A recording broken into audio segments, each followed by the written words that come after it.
ایک دفعہ کا ذکر ہے کہ ایک دور دراز کی سلطنت میں شہزادی امل اپنی مہربانی اور وقار کی وجہ سے مشہور تھی۔ ایک دن جب وہ سیر کے لیے نکلی تو اس نے ایک عظیم الشان شیر کو شکاری کے جال میں پھنسا ہوا دیکھا۔ صوفیہ بہادری سے شیر کے قریب گئی اور نرمی سے اسے جال سے آزاد کر دیا۔ شیر، جس کا نام لیو تھا، امل کا بہت شکر گزار ہوا اور اس نے ہمیشہ کے لیے اپنی وفاداری کا عہد کیا۔ اس دن سے لیو صوفیہ کا مستقل ساتھی بن گیا۔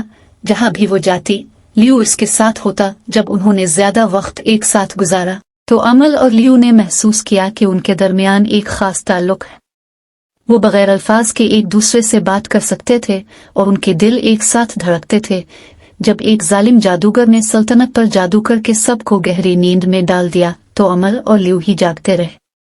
وہ دونوں بہادری سے جادوگر کی پناہگاہ کی طرف روانہ ہوئے تاکہ اس جادو کو توڑ سکیں۔ لیو کی طاقت اور امل کی ہمت سے انہوں نے جادوگر کو شکست دی اور جادو کو توڑ دیا۔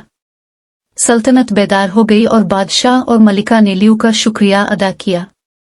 اس کے بعد لیو کو شاہی مہمان کے طور پر خوش آمدید کہا گیا اور امل اور لیو کی دوستی پروان چڑھتی رہی۔ سالوں کے ساتھ امل اور لیو نے ایک ساتھ بہت سے اور مہمات سر کی، سلطنت اور اس سے آگے کی دنیا کو دریافت کیا۔